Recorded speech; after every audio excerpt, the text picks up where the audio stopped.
এবছরে হওয়া এক্সামগুলোর প্রশ্ন প্যাটার্ন যেভাবে চেঞ্জ হচ্ছে, সবার মধ্যে একটা ভ্রান্ত ধারণা তৈরি হয়েছে যে রাবির যদি প্রশ্ন প্যাটার্নটা চেঞ্জ হয় তো আমার কি হবে, বা আমি তো সেকেন্ড টাইম, আমার তো আর কোনো অপশন নাই, আমি যদি জেনে আসি যে রাবিতে চান্স পাওয়া খুবই ইজি বা কোশ্চেনগুলো সহজ করে, এখন যদি দেখি যে প্যাটার্ন চেঞ্জ হচ্ছে বা চেঞ্জ হবে কি না।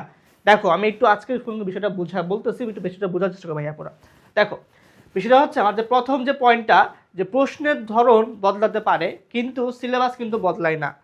দেখো ভাইয়া পুরা, প্রতি বছর তোমার এমন কিছু কোশ্চেন থাকবে যে আগের বছরে ধরলাম যে বাংলা প্রথম পত্রে ধরলাম যে 20টা টপিক আছে, তো গত বছর ধরলাম যে 8টা টপিক থেকে কোশ্চেন করছে, এমন করতে পারে যে এবছর ওই একটা না দিয়ে বাকি 12 থেকে কোশ্চেন দিতে পারে, বা 12টার সাথে মিলিয়ে আগে 4টা থেকে কোশ্চেন দিতে পারে। সো এভাবে মিক্সড করতে পারে, ঠিক আছে, এটা করতে পারে। বা বাংলা সেকেন্ডবার হতে পারে, বা ইংলিশের ক্ষেত্রে হতে পারে। সো এরকমটা হতে পারে যে গত বছর যে টপিকটা আসছে এবছর সেই টপিকটা না দিয়ে অন্য টপিকগুলো থেকে দিচ্ছে, ঠিক আছে। সো এই জিনিসটা যে আসলে প্রশ্নের লেভেলটা, যে বাংলা ফার্স্ট পেপার থেকে গত বছর কম আসছে, এবছর সেকেন্ড পেপার থেকে কম আসতে পারে, ঠিক আছে। সো এটা হতে পারে, হ্যাঁ। আচ্ছা, আবার দেখো টপিক ভিত্তিক কনসেপ্ট যাদের ক্লিয়ার থাকবে তাদের কিন্তু টেনশন করার কিছু নাই, যে তোমাদের টপিক ক্লিয়ার আছে। তোমরা ইংলিশের জন্য যে টপিকগুলো পড়তে হয়, একটা অ্যাডমিনিস্ট্রেশন যা পড়ে, তোমার যদি প্রতিটা টপিক ক্লিয়ার থাকে, সেটা বাংলার জন্য হোক, ইংলিশের জন্য, জিকের জন্য হোক, তোমার ভাই টেনশন করার কিছু নাই তো।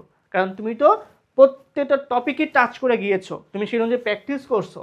তো তোমার এখন এই মুহূর্তে এই যে প্যাটার্ন চেঞ্জ হবে কি না, বা আমি পারবো কি না, এই যে ভয়টা, এই ভয়টা কিন্তু সবার জন্য কিন্তু একটা কিন্তু মানে মারাত্মক লেভেলে ক্ষতি করতেছে। তো তোমরা এই দিকে না যে, তুমি এতদিন যা পড়েছো তুমি এই দিকে ফোকাস থাকবা, ঠিক আছে। এবং আরেকটা কনসার্নের বিষয় হচ্ছে যে প্রতি বছর দেখবা যে 15 থেকে 20% প্রশ্ন কিন্তু চেঞ্জ হবে। এটা প্রতিটা ভার্সিটি একটা নেচার। যেমন আগে একটা সময় ছিল যে চট্টগ্রাম মানে ট্রিপস টফেল ছিল খুব বেশি, হ্যাঁ এবছর কিন্তু আসছে, বাট সে পরিমাণটা কিন্তু আগের থেকে কিন্তু কমতেছে। সো এই যে প্যাটার্ন যে চেঞ্জ হচ্ছে, এটা প্রতি বছর সব জায়গাতে হয়, কম বেশি কিছু প্যাটার্ন চেঞ্জ হয়, ঠিক আছে। যেমন ধরো রাবির ক্ষেত্রে কিছু ঐতিহ্য আছে, যে রাবিতে যে ভাস্কর্যগুলা সবসময় আসে, ঠিক আছে। বা ধরো রাবিতে মানে হচ্ছে এখানে কিছু ট্র্যাডিশনাল জিকে আসে, হ্যাঁ, বা ইংরেজি আসে, বা জিকে আসে। সো হালকা কিছু চেঞ্জ ভাই থাকবেই। কারণ তোমার তো ভাই এটা এমন তো না যে এটা কোনো বোর্ড পরীক্ষা না, যে টেস্ট প্রশ্ন সলভ করে গেলাম পরীক্ষা দিলাম, না এমন তো না। এই যারা বলবো যে 100% কমন, ভাই টপিক কমন ফেলানো যাবে, কোশ্চেন খুবই টাফ। সো যাই হোক, তোমরা যারা আমাদের ক্লাসগুলো করেছো, বেসিক ক্লাস করেছো, টেনশন করবে না যে প্যাটার্ন চেঞ্জ হলে আমি কি করব। তো তোমার এখন কাজ হচ্ছে নিজেকে জাস্ট যাচাই করা, বেশি বেশি পরীক্ষা দেওয়া, যে আমি এতদিন যা পড়েছি এগুলোকে আমি ঝালাই নিব, নতুন কিছু না পড়ে ওগুলোকে বারবার দেখো, ঠিক আছে। তো যারা এই মুহূর্তে হচ্ছে আসলে এক্সাম নিয়ে টেনশনে আছো, এক্সাম কোথায় দিব বা কী করব, টেনশন করতে হবে না, কারণ অলরেডি কিন্তু আমাদের এক্সাম ব্যাচটা শুরু হয়ে গিয়েছে। তোমাদের কাজ হচ্ছে এখানে এক্সাম দিবা, ডেইলি এক্সামগুলো দিবা। আমাদের এখানে 1 তারিখ থেকে এক্সামগুলো শুরু হয়ে গিয়েছে রাবির এ ইউনিট এবং বি ইউনিটের জন্য।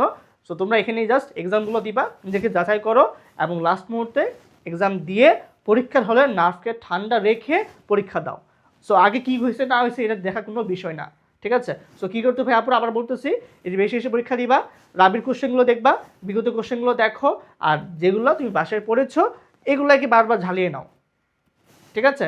সো এছাড়া আর কারো কথাই প্যানিক হওয়ার দরকার নাই, বা কী করবো না করবো, কোথা থেকে পড়বো, ভাই আপনি কীভাবে পড়েছেন, কোনো দরকার নাই।